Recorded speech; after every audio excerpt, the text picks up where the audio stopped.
Veja. O fato é, a gente quer imersão e realismo. E para você ter isso, tem muita conta que você precisa fazer. Tá certo? Para eu ter realismo, eu vou ter que simular como é que a luz interage. Se eu fazer se eu quiser construir essa sala aqui, eu tenho que construir todas as interações da luz com todos os materiais que estão presentes nessa sala aqui. Então todos os objetos que estão aqui, eu tenho que ter uma modelagem geométrica deles, e uma modelagem do material, e eu tenho que ter uma equação da luz, e como é que a luz é, eu vou tratar ela como partícula, como onda, sei lá, né? Tem várias teorias de como é que a luz comporta, e como é que interage com tudo. Ou seja, eu tenho que resolver uma porção de equação. Tem que fazer uma opção de conta de ponto flutuante, então eu preciso de um montão de gigaflops para fazer isso. E bomba atômica é a mesma coisa. Tá? O que é bomba atômica? Bomba atômica é um núcleo de um átomo radioativo, que ele é instável, que você vai acertar um nêutron nele e ele vai partir no meio. Tá certo? Nessa partida do meio ele libera energia e libera mais um nêutron. E esse outro nêutron vai acertar num outro núcleo, que vai... Então, aquela reação em cadeia. Então, hoje em dia não pode mais explodir bomba atômica, é feio, né? Então, nós temos que explodir bomba atômica virtual. E estudar como é que seria, quanta energia que libera, etc. Então, eu quero fazer uma bomba atômica limpa, por exemplo. Que é uma bomba atômica que tem só 30 átomos e eles estão dispostos numa determinada configuração que cada nêutron vai acertar e todos os 30 átomos vão partir. Uma vez que o átomo radioativo parte, ele não é mais radioativo. Os dois pedaços sobrados não são radioativos. O problema da radiação é que você faz uma maçaroca de plutônio, sei lá o que é seu material radioativo ali, e você só explode 1% dele. Só 1% dele que realmente fraciona. O resto voa longe e cai no chão e fica radioativo lá por milhões de anos. Tá certo? Então é a bomba suja. Então não basta você matar os caras, você tem que depois ir lá tomar o lugar dele. Então você tem que jogar uma bomba que limpa o lugar e depois você entra. Então, como é que você constrói essa bomba se você não pode explodir? Tem que simular. Então é a porção de continha de ponto flutuante que tem que ser feita também. Bom, bomba atômica é complexa, etc. Nós não estamos muito interessados nela. Gráfico é mais interessante. E a demanda por gráfico é mais exorbitante, porque não tem muita gente no mundo querendo explodir bomba atômica, não. Tem mais gente no mundo querendo jogar joguinho. E as contas do gráfico, elas seguem um padrão bem conhecido. Igualzinho os processadores, né? O nego construiu qualquer roteirinho que o processador segue. Para processar gráfico também tem um roteirinho. Agora tem polígonos que são côncavos. O que é um polígono côncavo? É um polígono que tem umas pontas esquisitas, né? Que tem buraco no meio dele. E esses polígonos são mais complicados de lidar com eles. Os programas desses polígonos têm cheio de if no meio, cheio de caso, exceção, etc, etc. Agora o triângulo, ele é sempre convexo. Não existe triângulo que não é convexo. Todo triângulo é convexo. Então o triângulo é um polígono que só tem o caso simples, ele não tem caso difícil. E mais do que isso, a turma da matemática eles conseguem mostrar que qualquer outro polígono, você consegue decompor qualquer outro polígono num conjunto de triângulos, por uma operação chamada triangulação.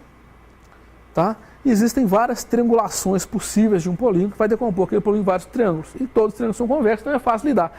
E por isso, gráficos, a gente lida só com triângulos. Tá certo? O problema de geral é o problema do modelador, que é um artista que vai pegar o seu desenho dessa cadeira aqui, fazer um montão de triângulos e vai me dar uma lista de triângulos e lá dentro eu lido com triângulos. Então, eu tenho o processamento dos vértices, depois o processamento de triângulos, depois o processamento de pixel, que é ver os pontos que compõem a face, né? E depois disso aqui eu tenho as operações chamadas operações de raster, né? Que eu tenho vários patches de triângulo. Então eu vou desenhar o primeiro triângulo, o segundo triângulo, eu vou ter que pôr um dentro do outro, um em cima do outro. Imagina que tem um triângulo transparente, né? Então eu tenho que colocar um em cima do outro, casar. Essas operações em geral são operações que fazem ou, são máscaras, né? Somas. Então é a opção de operações que eu faço aqui. E no fim, eu tenho que colocar esses polígonos na memória. Tá? Então esse pipeline gráfico aqui, ele emergiu, né, ao longo dos anos na história da computação gráfica. Tá? A computação gráfica começou com só vértices, né, com monitores chamados caligráficos, e evoluiu até você ter os monitores chamados monitores raster, que você tem na memória um mapa do desenho que você quer, e ele pinta aquele desenho baseado na memória. E as operações que você faz para produzir qualquer desenho que você quiser são essas operações que eu descrevi aqui. Então isso aqui evoluiu para isso aqui. Só que isso aqui é muita conta. Tá? Qualquer cena com um pouquinho de complexidade vão ser muitos triângulos, eu vou querer uma tela com muita resolução, então são muitos pixels, tá? São muitos triângulos, então isso aqui tudo é muito. Então o que acontece? Se a CPU tiver que fazer essa contalhada toda, a CPU não faz mais nada. E para o nosso joguinho, o gráfico é só um pedacinho do joguinho. O joguinho tem que ter a simulação da física, tem que ter a inteligência artificial, tem que ter o controle das fases do jogo, banco de dados, etc, etc. Então o gráfico é só um pedacinho, ele não pode então ocupar a CPU toda. Então, mas ele demanda computação para burro. Então a primeira coisa que o nego fez foi colocar um processador especial só para fazer gráfico. E aí esse processador especial de fazer gráfico, ele evoluiu para modelar esse pipeline. Então está aqui a última geração da GeForce antes do G80, né? E como é que é a cara dela aqui. E a gente vê que ele é um mapa direto do que é o pipeline gráfico, tá? E aí tem uma opção de detalhes aqui que é o seguinte: esse pipeline gráfico ele é inerentemente paralelo. Ou seja, a conta que eu faço para um triângulo que é a pontinha daquela cadeira e a conta que eu faço para o triângulo que é a pontinha daquela mesa, eles são independentes. Tá certo? A cor daquela cadeira não depende, em teoria, da cor daquele negócio ali. Obviamente, se eu for fazer um modelo de reflexão, etc., pode ser que dependa. Mas, em princípio, não depende. Tá? Então, eu posso processar aquela cadeira e esse negócio ao mesmo tempo. Tá certo? Então, os vértices podem ser, em princípio, processados em paralelo. Os triângulos em paralelo, os pixels em paralelo e por aí vai. Então, essa máquina é paralela. Então, eu não preciso ter só um processador de vértices aqui, não. Eu posso ter uma porção deles. Que é o que está mostrado aqui. Tá? Então a NVIDIA inventou um processador. Quais são as contas que tem que fazer com o vértice? Tem que ser capaz de multiplicar por 2 e elevar ao quadrado. Então eu ponho uma calculadorinha que só sabe multiplicar por 2 e elevar ao quadrado. E quantos vértices eu tenho? Uns 200 mil. Então põe 5 dele aí, sei lá, 6 dele. Põe 6 dele. Tá lá. Tá? Depois dos meus vértices eu tenho meus triângulos. Depois dos meus triângulos eu tenho meus pixels. Depois dos meus pixels eu tenho meus rastros e por aí vai. Então tem aqui uma fila de processadores específicos para cada uma das várias operações gráficas que eu tenho que fazer. Tranquilo? Isso aqui funciona bem, maravilhosamente bem, por quê? Tá? Porque está tudo modelando essa computação aqui. Ninguém escreve exatamente qual que é a conta que o vértice faz. Porque as pessoas escrevem onde que o vértice está, como que ele vai ser transformado, qual que é a cor dele. Isso é o que a gente escreve. Você não escreve qual que é a operação que você vai fazer muito. Então você não tem que programar isso aqui em assembly. Tá certo? Você programa muito mais alto nível o pipeline inteiro. Tá? Então você usa linguagens específicas, que são linguagens de processamento gráfico, em particular a linguagem comum é a OpenGL, e você não se preocupa que cada estágio aqui é um assembly diferente. Tá? Cada processador aqui é diferente, ele tem operações diferentes, instruções diferentes, acesso à memória diferente, tudo diferente. Tá? Mas você não se preocupa com isso, porque você está programando em OpenGL que resolve esse problema para você internamente. É aí que o compilador é interessante e que o Bill Pugh fala que você não precisa programar um compilador, eu acho que está errado, porque existem coisas diferentes que você não quer saber. Tá? Então essa aqui é o mapa das arquiteturas tradicionais de GPU. O que acontece? Tá? Você consegue fazer uma continha que te mostra quantas operações você precisa fazer com cada vértice. Então você pega agora, para gerar essa cena aqui, eu tenho que calcular tantos vértices. Cada vértice são 2 somas e uma multiplicação, tudo de pontos flutuantes. Então 3 floor para cada vértice. Eu tenho 5.000 vértices, blá, blá, blá, blá. Então eu tenho 4 bilhões de vértices. E eu consigo gerar 34 por segundo. Então, quantos bilhões de operações por segundo eu estou fazendo? Está claro a conta, como é que ela é feita? Tá certo? E se você pegar esse número, para a GPU, o negócio é muito mais alto e muito mais exponencial do que a lei de Moore normal. Isso cresce muito mais rápido do que a lei de Moore. Muito embora isso não são operações genéricas de ponto flutuante, tá certo? Ela é embaraçosamente paralela, tá certo? Não tem dependência nenhuma, tem opção de liberdades aí, mas o número bruto de gigaflops que você obtém é absurdo, absurdamente alto. O que acontece? A turma do joguinho está lá cheia de gigaflops e está contando a vantagem danada, porque nerd é contador de vantagem. Tá certo? Nunca está pegando ninguém, tem que contar uma mentirada para ver se pega. Aí, a turma da bomba atômica também nunca está pegando ninguém. E está lá, coitadinho, né? Para explodir 4 átomos. Né?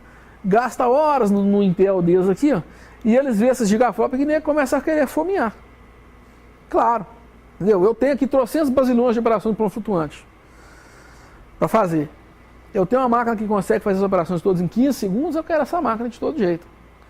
E aí o que aconteceu? O nego começou a usar processador gráfico para fazer conta genérica. Por quê? Porque a quantidade de gigaflops que eu consigo fazer é absurda. Tá certo?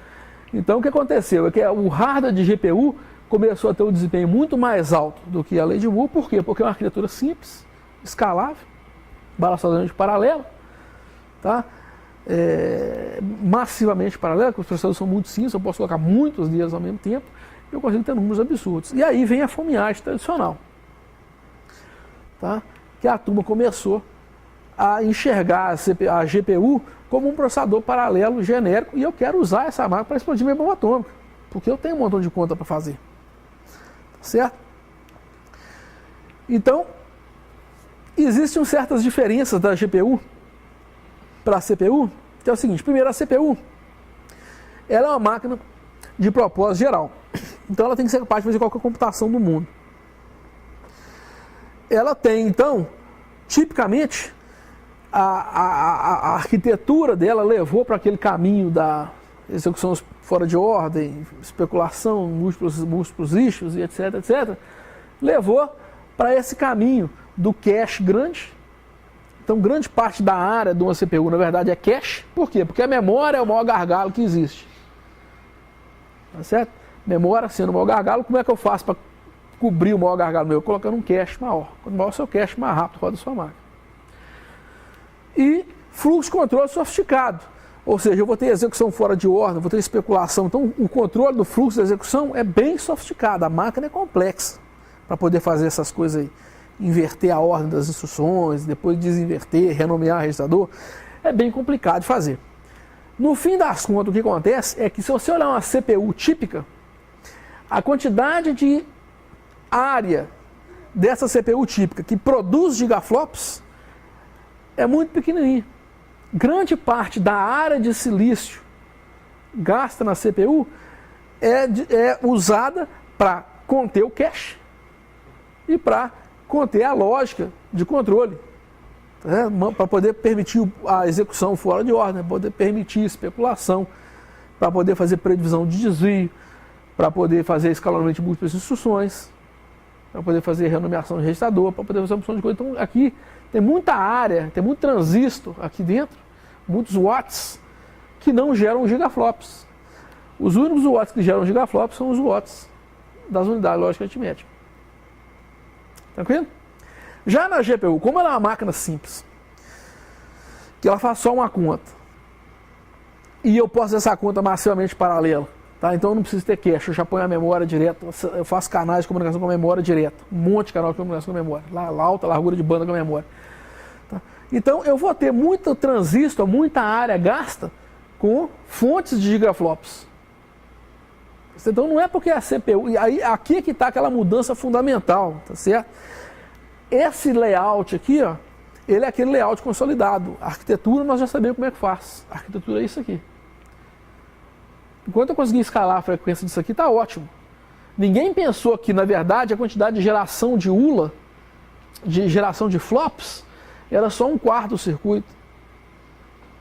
Enquanto aqui na GPU a quantidade a lógica de controle, como a lógica de controle é simples, é sequencial, mas é massivamente paralelo, então tem muito pouco cache, muito pouco controle e muitos ULAs. É por isso que aqui consegue ter ganhos absurdos. Tá certo? E essa mudança aqui é que provoca hoje as mudanças de como é que a gente enxerga CPUs. E nós queremos a CPU chegando mais perto disso aqui. Tá? Bom, o problema é o seguinte: a turma da fomeagem queria fazer a GPU fazer as minhas contas. Só que não é para todo problema que a GPU é boa. Por quê? Porque a GPU tem as suas idiosincrasias. A GPU ela só comporta um fluxo de execução bem simples, ela comporta poucos tipos de dados, ela só tem ponto flutuante de pressão simples, não tem pressão dupla, não tem BCD, não tem uma porção de outras coisas que a CPU tem. Tá? Mas para aquilo que a GPU é boa, ela é muito boa. Então existem certos problemas que eles são ditos, são problemas GPU friendly. São problemas que são facilmente mapeados em GPU.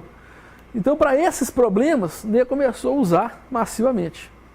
Então são problemas que têm alta intensidade aritmética, você faz muita conta, tá? Tem acesso coerente à memória, ou seja, eu não fico fazendo acesso aleatório à memória para todo lado, que o cache vai me dar vantagem.